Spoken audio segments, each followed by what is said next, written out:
weather's going to be so cold.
Oh yeah, we we, we can always be relied upon for water.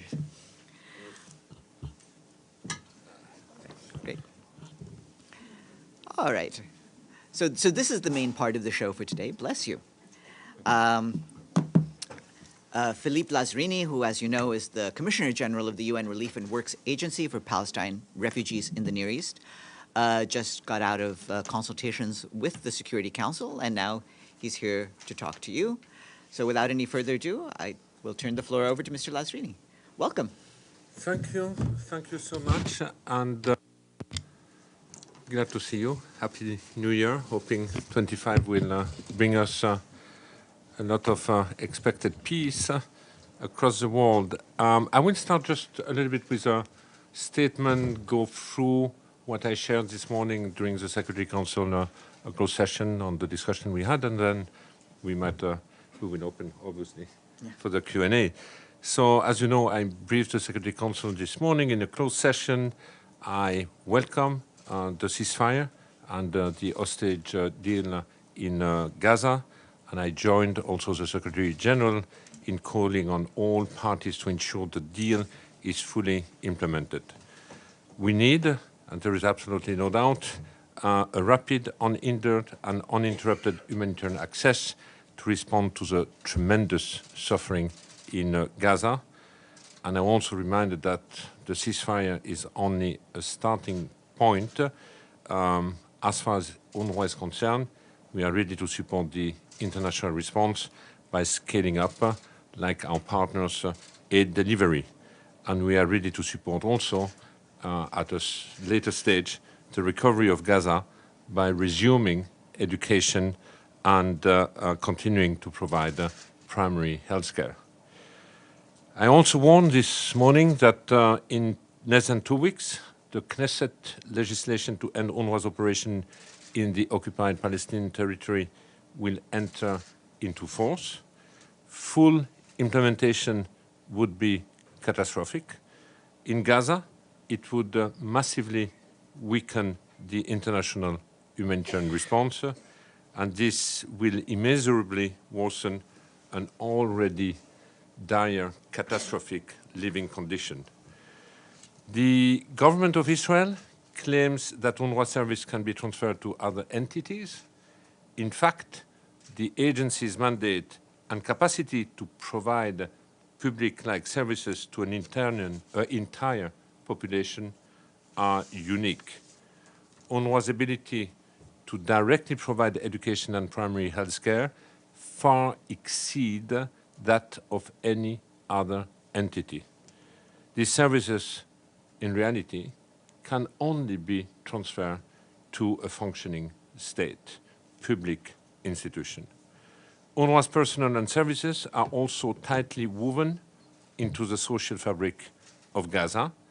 The disintegration of the agency would intensify the breakdown of social order.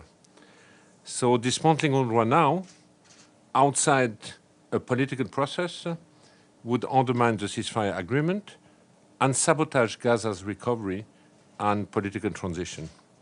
In the West Bank, the Palestinian Authority has stated clearly that it does not have the financial resource or the capacity to compensate for the loss of UNRWA's services. A chaotic dismantling of UNRWA will irreversibly harm the lives and the future of the Palestinians. And I believe it will obliterate their trust in the international community and any solution it attempts to facilitate. I also reminded the Council this morning about the fierce global disinformation campaign against the agency. As you know, and I said it many times here, there are intense diplomatic lobbying by the government of Israel, as well by affiliated NGOs, targeting parliaments and government in top donors' countries. Last time, I think I referred to the famous billboard and to the Google ad. I think you are all very much aware of this, and this is all paid by the Ministry of Foreign Affairs in Jerusalem, which, as you all know, has received a boost of $150 million donor to pursue this reaching out. I have also drawn the attention that all these campaigns endanger our staff in the occupied West Bank and in Gaza, where 269 colleagues as of today have already been killed, but it also creates a permissive environment for the harassment of our representatives wherever they are, including in Europe and in the United States.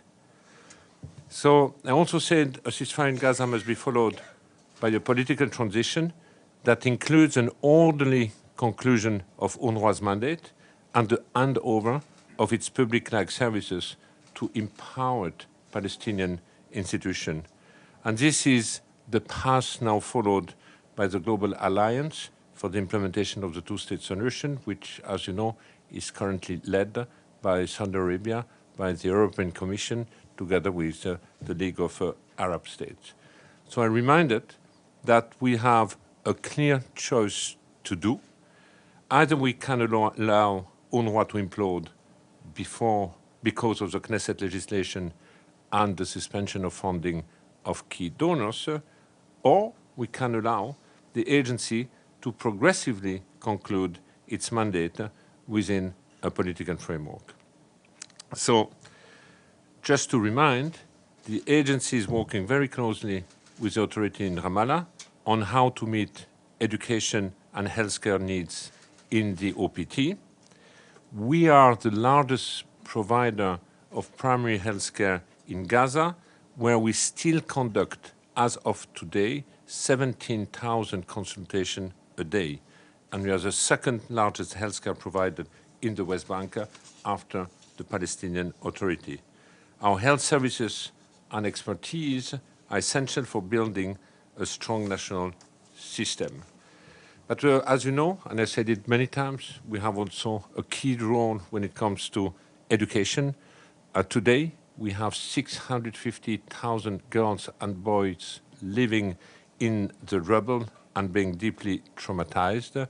And absence of a functioning full-fledged state, there is no other capacity than UNRWA to bring such a number of children back to a learning environment. And if we fail to resume education in Gaza and to preserve it in the West Bank, we will sacrifice an entire generation of Palestinian children, and no doubt that this would have profound consequences for the future of the Palestinian and the Palestinian state. Maybe just to conclude, it's also critical that it is critical that the effort to dismantle UNRWA are not compounded also by the financial situation in which the agency is in. This is now also a major risk for the agency, since some key donors have decided to reduce or to stop the voluntary contribution to the agency. And I appeal to these donors, to the donor base, for an urgent increase in financial support as well as early disbursement. Finally, I add three asks today to the members of the Council and to Member States. First, to prevent the implementation of the Knesset legislation, the agency personnel and services are integral to the success of the ceasefire. Two, to insist on a political path forward which clearly delineates UNRWA's role as a provider of essential services, especially in education and health. And finally, as I mentioned before, to ensure that the financial crisis does not abruptly end the agency life-saving work. Thank you. I will stop here. Thanks very much, Mr. Lazzarini. I'll now turn the floor over to questions. First question goes to Edith Lederer. Thank you very much, Mr. Lazzarini. On behalf of the United Nations Correspondents Association, thank you very much for doing this briefing. What kind of response did you get from the Security Council in terms of taking any action, adopting any resolution trying to keep UNRWA's operations going? And secondly, on the humanitarian side, which you're going to be involved with for the next 2 weeks anyway, what's happening in terms of security arrangements so that aid can actually get to those in need? Thank you. Thank you. On the first question, as you know, it was a closed session, so I don't have to comment on the discussion this morning, but I shared with you basically my key messages to the member of the Council. As of today, there are discussions going on between mediator, the UN, Israeli about the modalities of the implementation of what has been agreed within the ceasefire agreement, and obviously these operational issues are also being discussed. As you know, we keep hearing about 600 trucks. The 600 trucks, obviously, the UN will not be the only partner and actors bringing trucks into Gaza. There are high expectations that the commercial sector also does it. But just to let you know that as a United Nations family, we stand ready to, to address this immense challenge ahead of us. We are looking at what's being available only for UNRWA. For example, we have more than 4,000 trucks waiting to enter into the Gaza strips, and half of it, it's already food and flour and so on. So yes, preparations are ongoing. There are discussions about how to make sure that the environment is also conducive. You might remember the number of discussions about the looting and the breakdown of social civil order in Gaza. Part of it was also due to the scarcity of the goods being available. I believe that if we start to flood Gaza with assistance, they will certainly be also, that might also mitigate, in fact, this type of tension my colleagues have described more than once.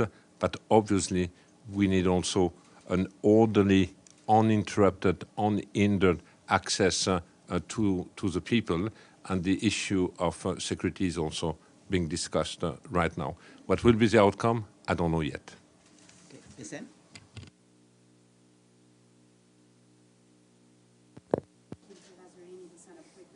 With Al Jazeera Arabic. So you warn. Oops, I'm sorry.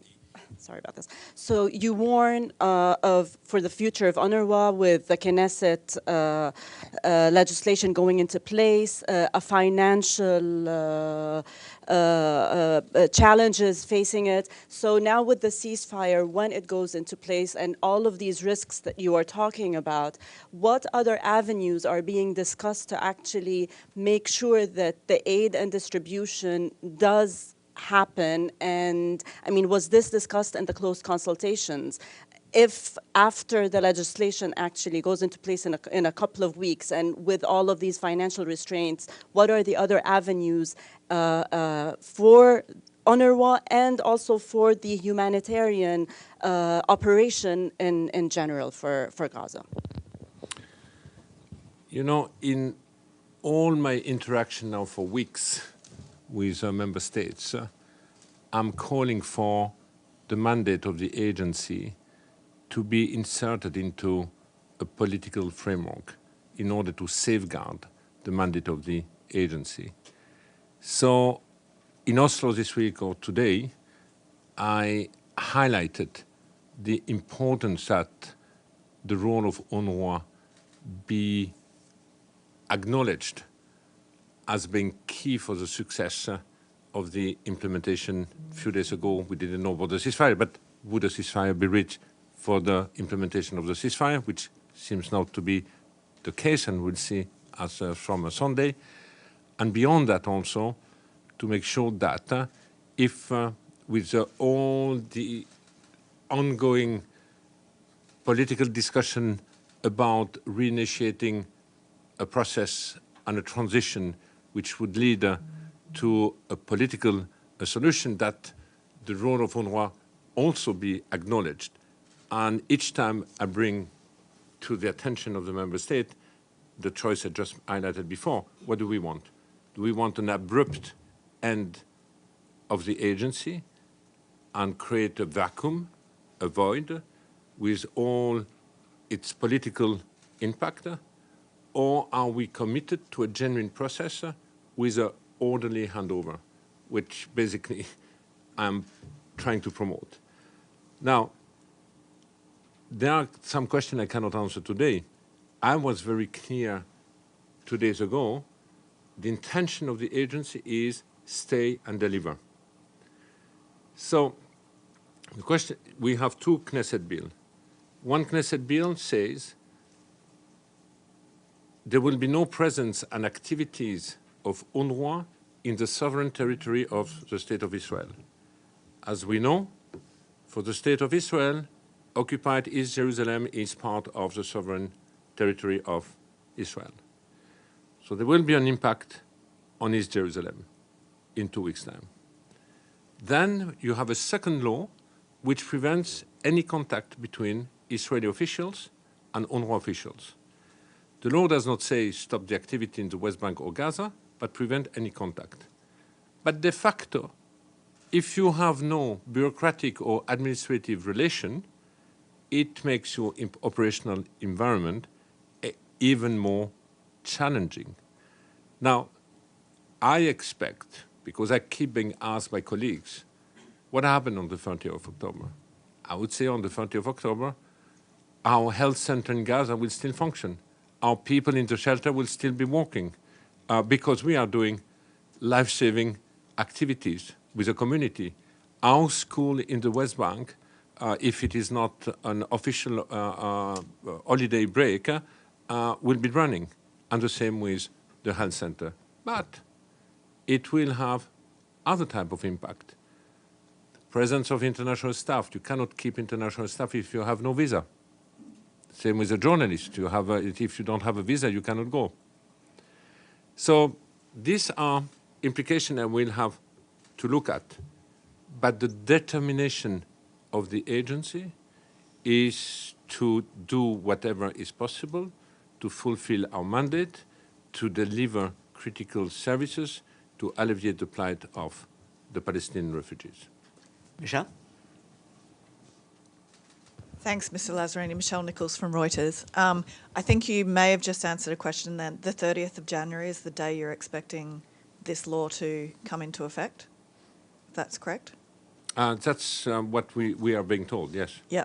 And then, as you've just mentioned, you're expecting staff in Gaza and the West Bank to just continue working and try and deal with the implications of this law. I just want to drill down a little bit. What about finances? How are you expecting UNRWA's finances in terms of getting money into Gaza and into the West Bank to be impacted by these laws? Well, the finances are processed through the banking system. So our staff, all our staff have a bank account, and the salaries are being processed from the UNRWA bank account to their personal account. So I do not expect that this will be prevented. It's separate from the implementation of the law. The law talks about direct relation between official of the Israeli government and official of UNRWA. So I hope that this will remain safeguarded.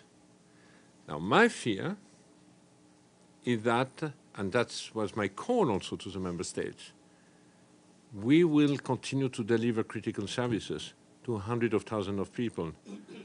So don't take decision to delay financial support because you believe that we cannot work, our manpower remains the 17,000 employees between the West Bank and Gaza, for example, and the 13 other thousand staff that we have in the neighboring country who will continue to work.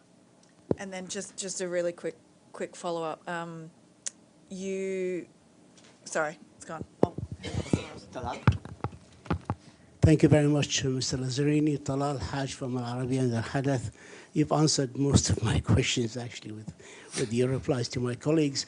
I would like to stress in one point the financial aspect as well. Have you had any promises from Arab states and partners and supporters of bridging the gap that will be created, that is being created by the boycott and by the decrease in funds from donor states for the future? And where will you be based, in Amman or somewhere else, running your organization, since I don't think you'll be able to enter and work in Israel? And since UNRWA is established by a resolution by the General Assembly, do you see any possibility of ending the work of UNRWA by the GA, or is it going to be there continuing the work in the background, helping the Palestinians and providing education and health services? Thank you. You have many questions, huh? So, I mean, very shortly, I'm in constant contact with Arab state, but with our donor base in general, but also the Arab state about their financial contribution. Now, to your specific question, do we commit to bridge the gap? I wouldn't bring it that way, but are we committed to continue to provide financial support for the time being? The answer is yes, or at least these are the messages I am receiving. Will it be enough? I cannot answer this question at this stage. But I can tell you that we start the year without the contribution of traditional key donor who usually stepped in at this time of the year, which makes our financial situation even more difficult. I personally walk from everywhere and try to be in the region as much as possible. But as you know, I'm not in Jerusalem since June. I'm not authorized to enter in the occupied Palestinian territory since June. Now we will see with the visa of the remaining staff, and then we will have to look at what is the most logical place for them to continue to operate.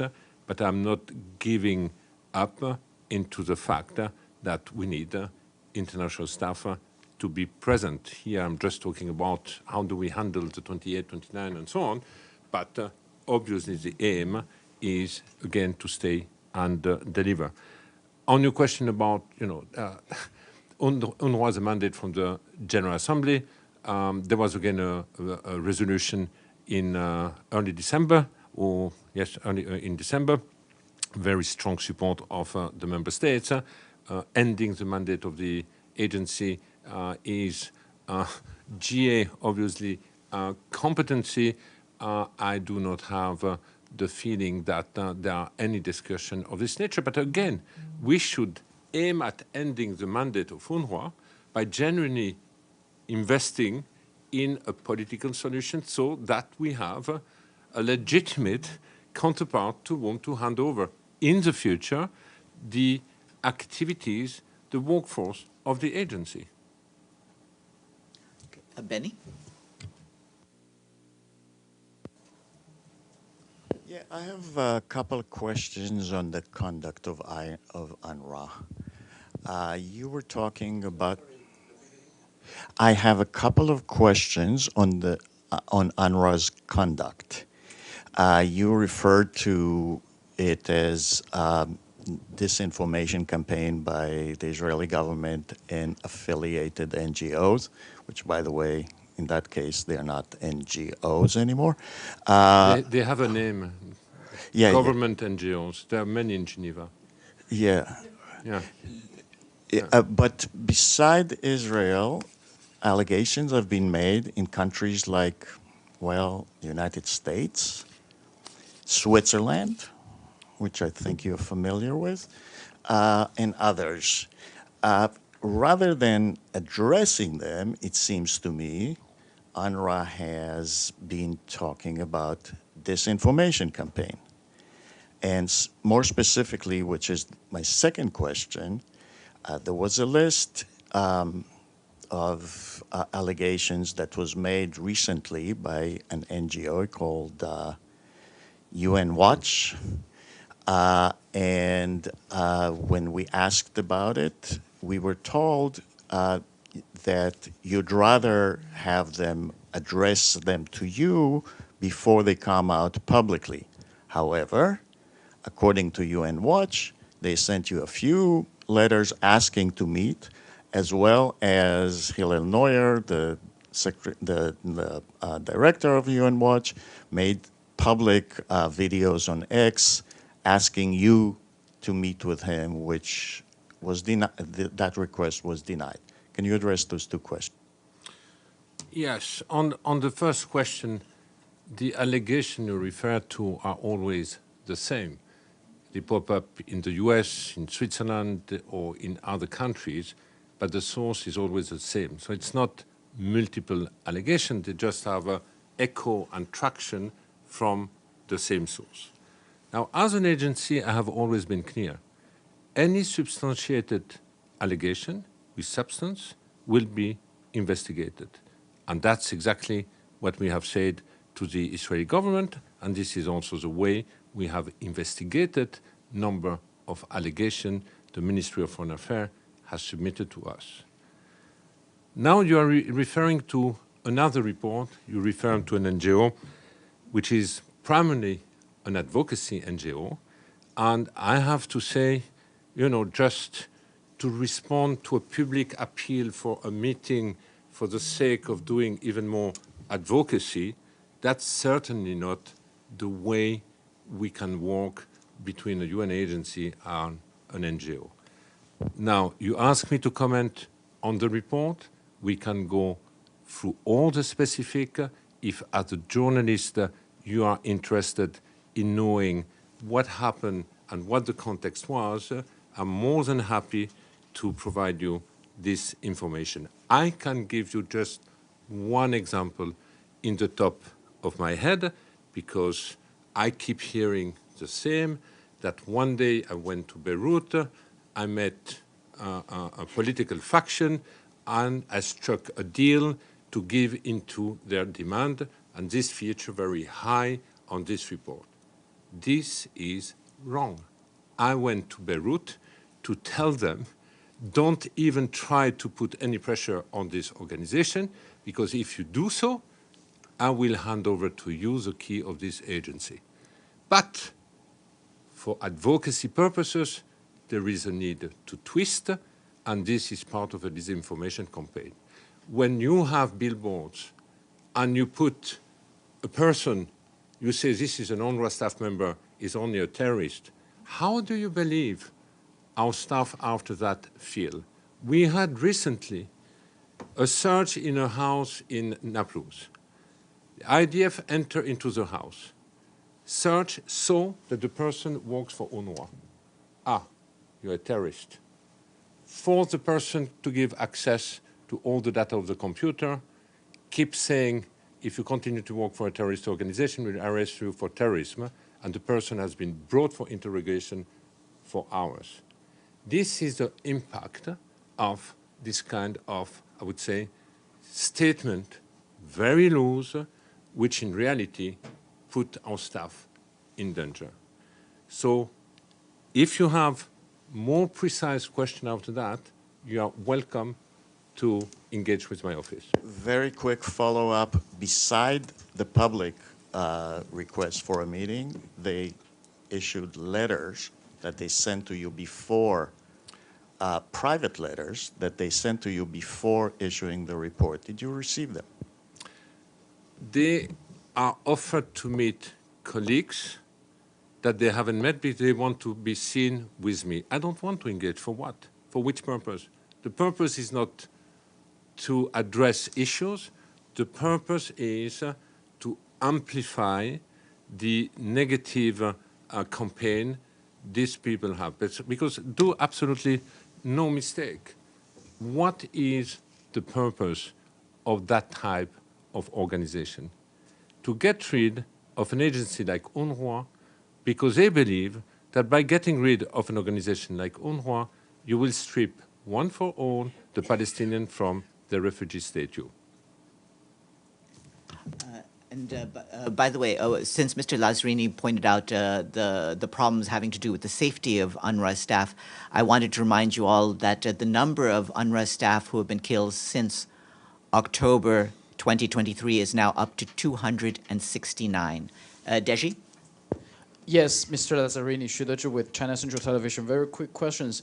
There are multiple reports that the Israeli Ministry of Foreign Affairs is in negotiation with the UN officials on a possibility to transfer the responsibilities of UNRWA. Are you in those UN officials? And also, it seems the implementation of the two bills are inevitable. In that way, do you see any areas or any space for UNRWA to operate in Israel? Maybe change a name, would that be a possibility? Or you have to transfer those operations to other institutions? And if I may, one last, do you see any space of you in the new state after the implementation of the two bills in this UNRWA, in this agency? What, and I ask you back the question, what agency or NGOs has the capacity to ensure primary and secondary education of 600,000 girls and boys? A state can do this. The state can be the recipient of the handover. But if you look at UN agencies, there is no direct provider. You have agencies providing technical support, agencies sometimes in some emergency setting working with a given NGO. It's always very limited, both in scope and in time. So the real question is, who beside a public institution is responsible? And I think the Secretary General has been also very clear in his communication with the member states. In the absence of the response the international community put in place, being UNRWA in the absence of a political solution, it will be the obligation of the occupying power to provide, if they prevent us to provide these services, to provide these services. But there is absolutely no other UN agency geared to this type of activities.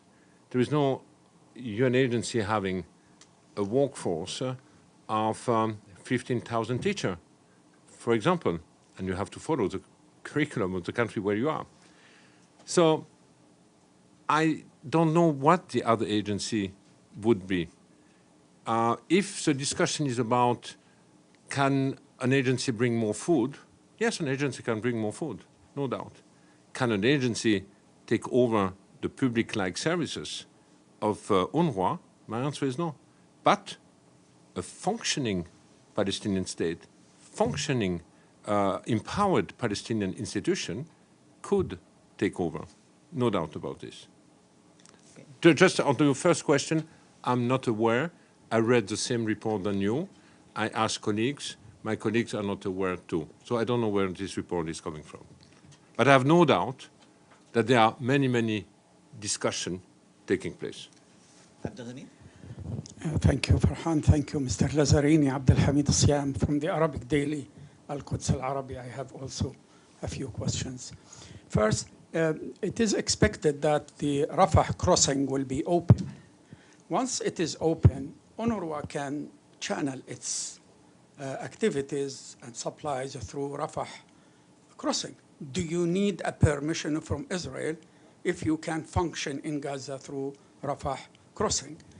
The second is normally there are crises between member states and UN missions, but normally over the special envoy. I mean, many countries declared a special envoy persona non grata. This is the first time ever that a member state had a problem with a whole humanitarian organization. Can you address this issue?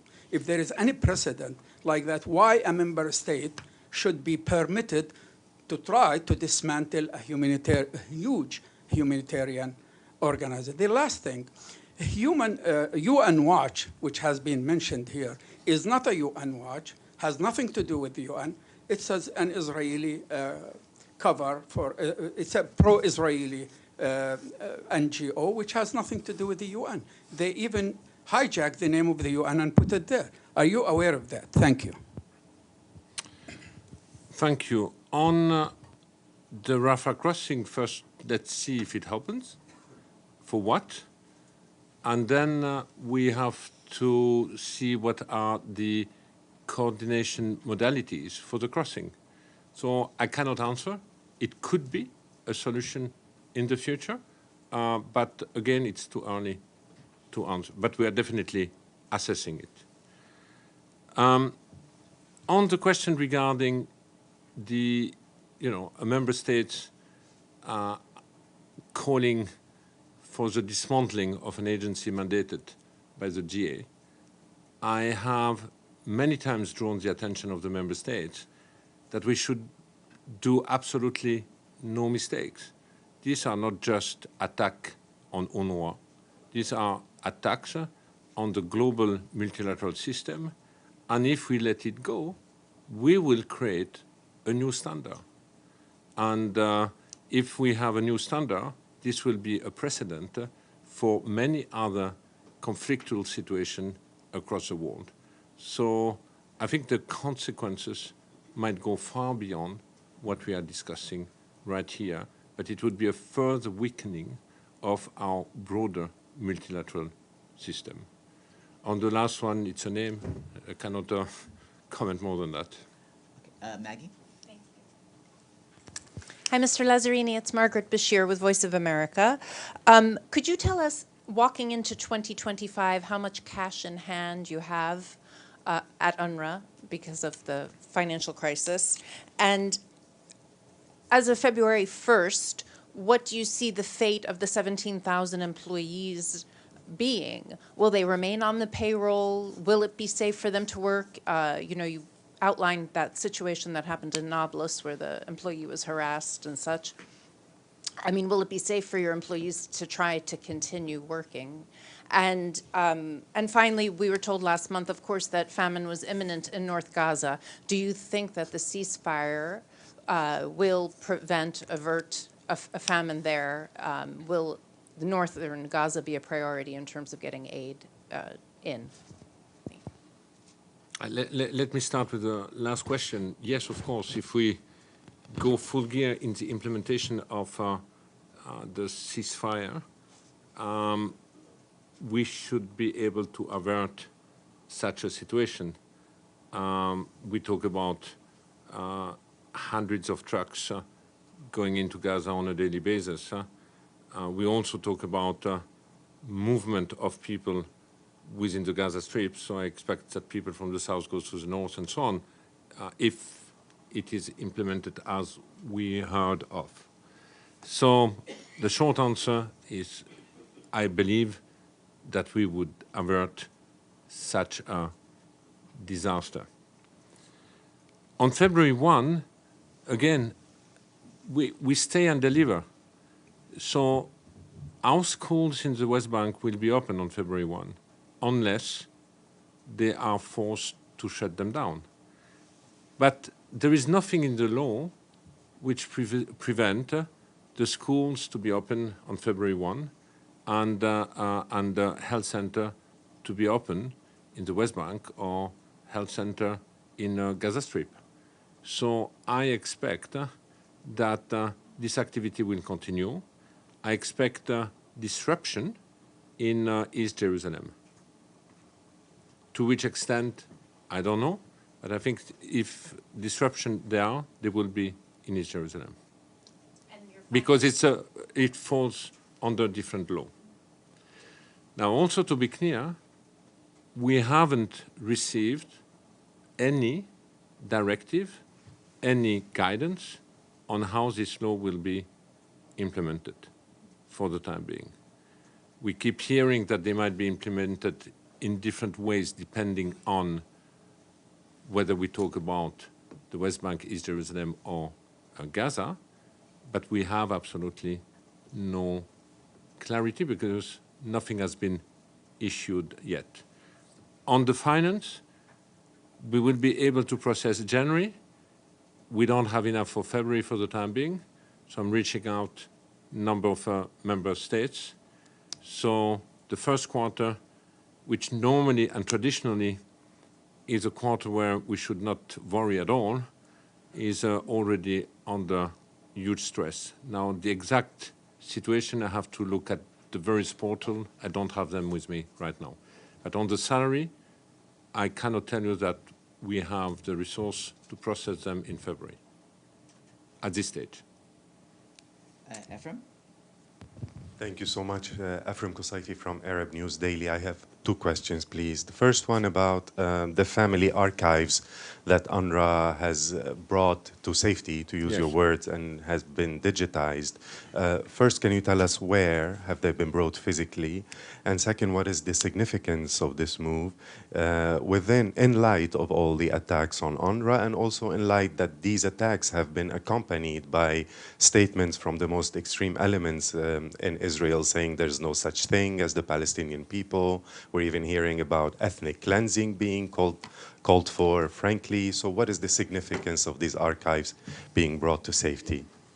I think it's an immense significance. It's we have saved a large part of the history of the Palestinian refugees since 48. We talk about 30 million documents, which basically now have been archived, digitalized. It is true that many of these archives were also in Gaza. They were in Gaza when the war started, and that we succeeded to bring all these archives of the Palestinian refugees back to safety. It has taken quite a lot of time, a lot of courage also of many of our colleagues on the ground, but they have been brought to safety and they have been digitalized. The second one, you just called the attack on UNRWA as also an attack on the global multilateral system. When we speak to member states here from donor countries, including the EU and the US, they all say UNRWA is the backbone of humanity. They repeat what you say about the importance of UNRWA, but then that is not followed through at all by any levers to try to make this situation stop. So would you say they're undermining the system upon which their own countries are based? I mean, how do you address this issue, this discrepancy between affirming that UNRWA is important but zero lever on Israel to stop its attack on the organization? I think you can ask the same question about the importance of international humanitarian law and the blatant and constant disregard of the same law. You can ask the same question about resolution or rulings, resolution of the Security Council or GA, and disrespect. You can ask the same question about ICJ ruling. And so it's obviously frustrating. And sometimes one would expect that action gives a meaning to, ending impunity. What we have witnessed is an extraordinary crisis of impunity to the extent that the international humanitarian law is almost becoming irrelevant. Irrelevant if no mechanism are put in place to address the violation. Don? Thank you, Farhan. Hi, Mr. Lazzarini. Dawn Clancy with IPS News. I have two questions for you. Regarding the ceasefire deal and the promise of 600 trucks, how realistic is that beyond the concerns, the safety concerns that everybody's been talking about? Because right now there's a lot of looting and gangs. We hear about these gangs.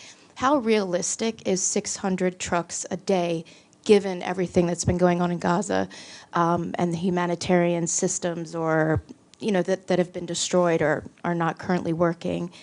And then my second question is, I'm assuming that in the Security Council, the close consultations that you just had, you were dealing with the current U.S. administration as far as their representative, their diplomat. Have you had any discussion with the incoming U.S. administration about this ceasefire deal, given that it's been both the incoming and the current administration that have been working on the ceasefire deal? Thank you. Thank you. How realistic? It's doable, but it's unrealistic to believe that the 600 truck would be brought only by the UN or humanitarian organization.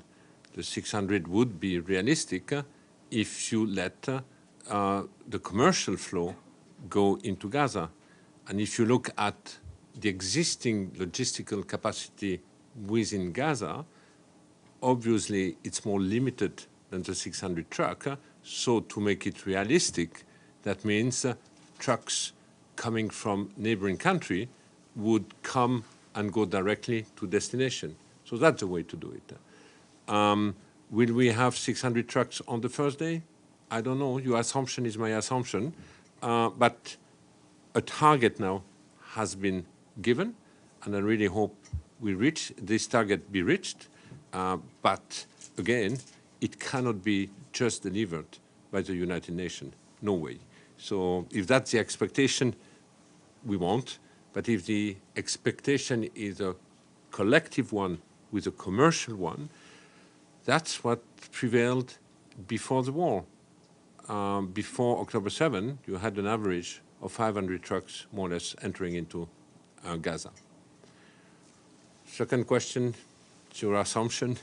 What I can tell you is that today, yesterday already, but today again, there are discussions between the parties, the sponsor, and the UN about how operationally do we make it happen as from Sunday.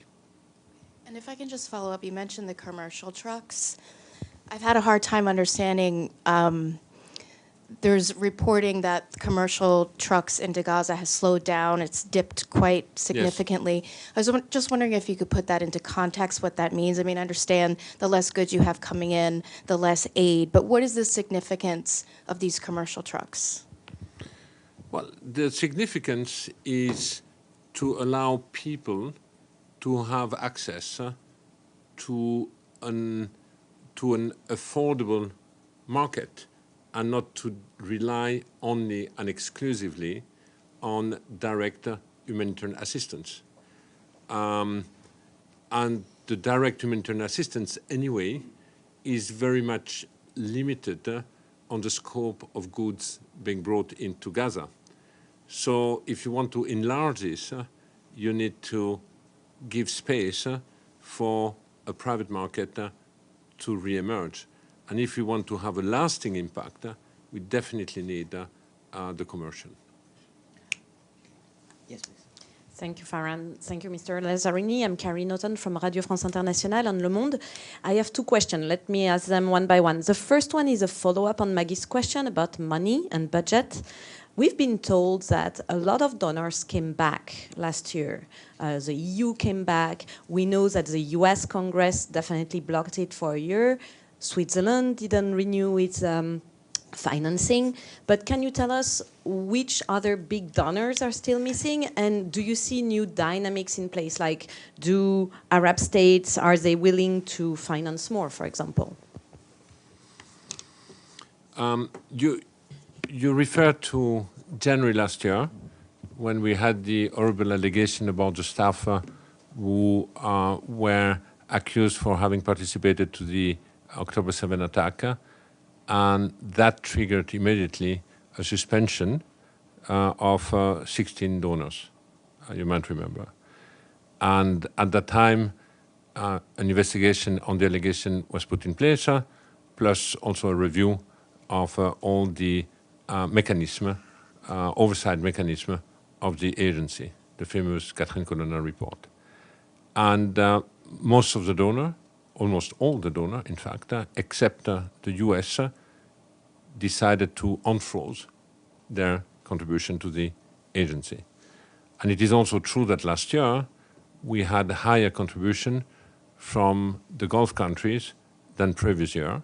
And last year also we had an extraordinary, I would say, support from private donor, which was quite unprecedented in the history of the agency, which was an indication also of the solidarity of the people. Now we have the US, indeed, which has frozen, and I have no indication that this will be unfrozen. We have also another country, Sweden, which has taken the decision in December to suspend the financial contribution to the agency. And we have heard the Dutch Parliament, which have taken decision that within a time frame of 4 years, they will, year after year, decrease their contribution.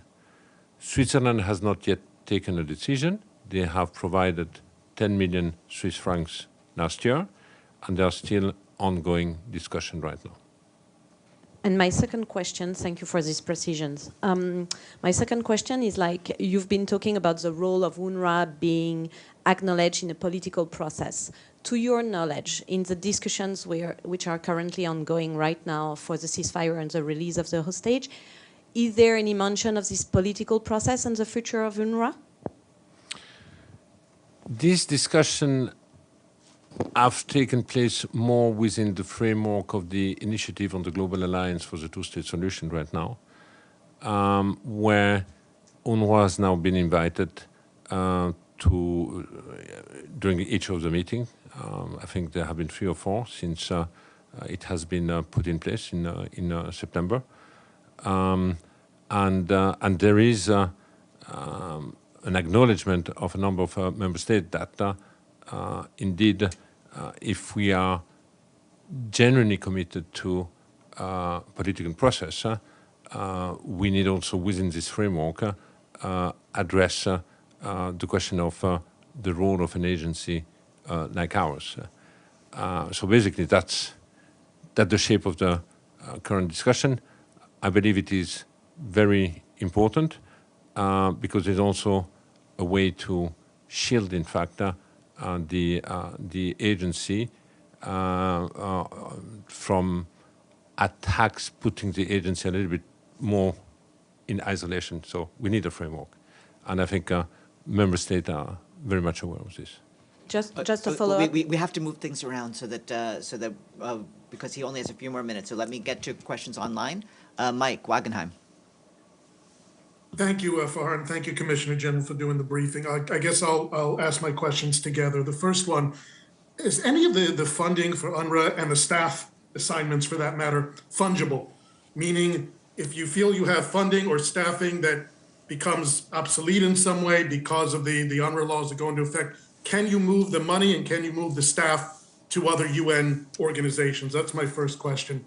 The second question is, and I'll preface this, I'm Israeli, but I don't take a check from the government. I have my own criticisms of the government.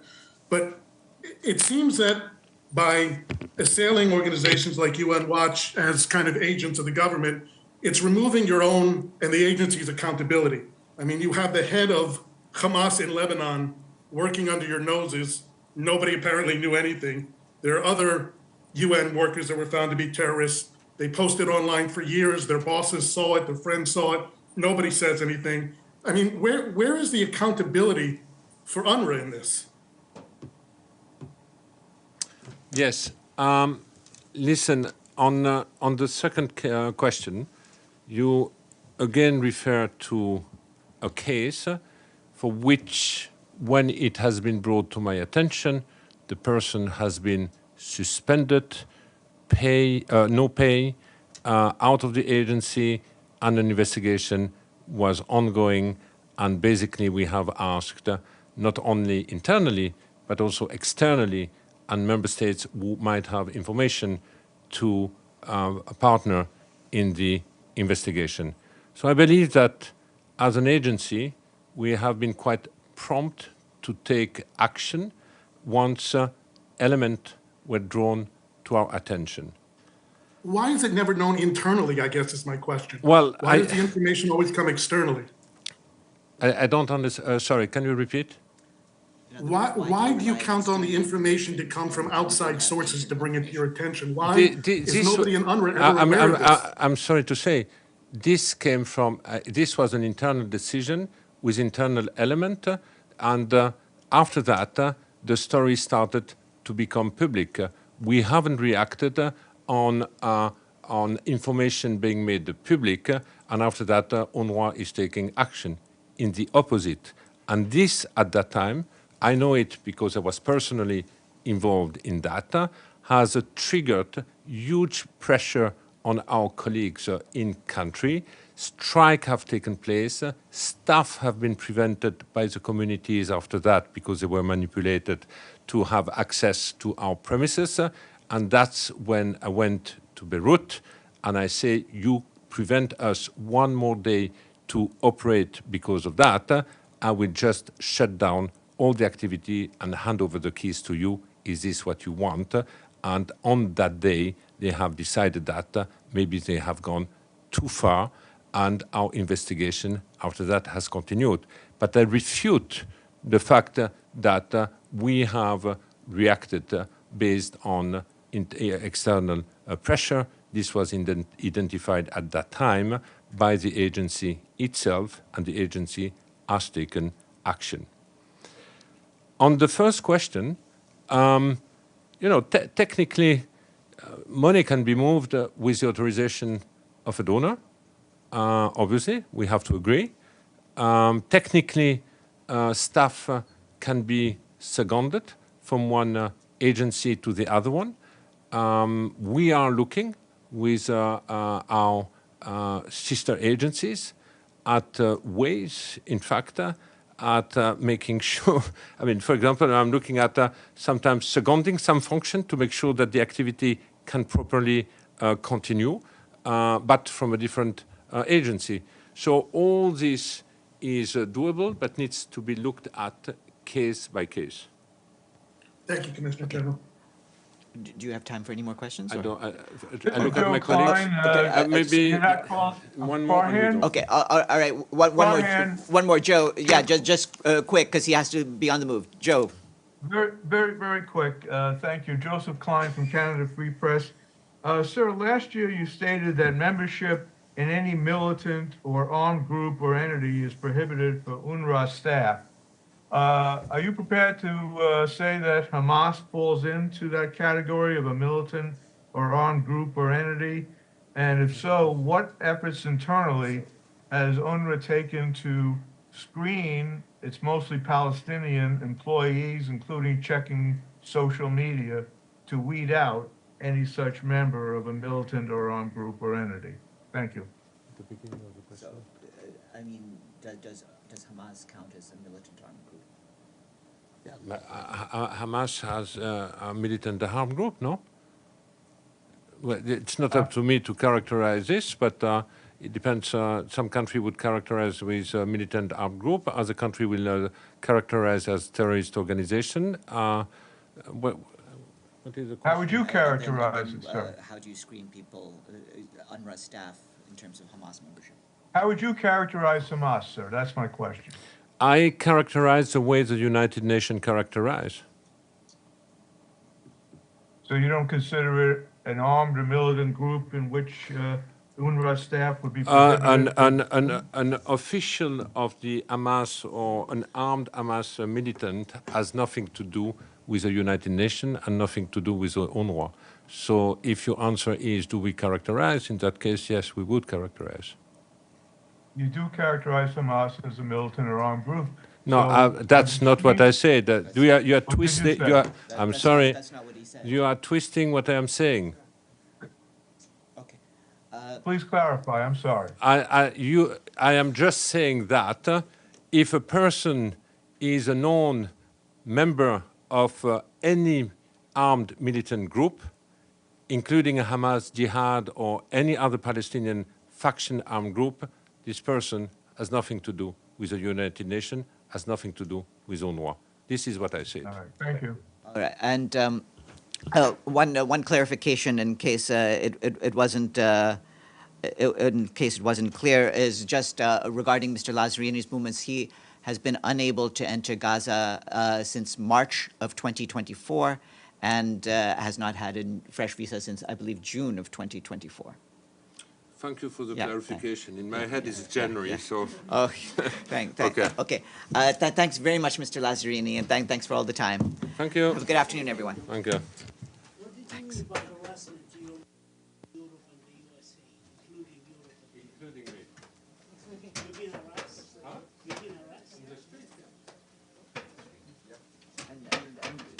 aware of what happened to the UNRWA compound in Jerusalem. We are off now.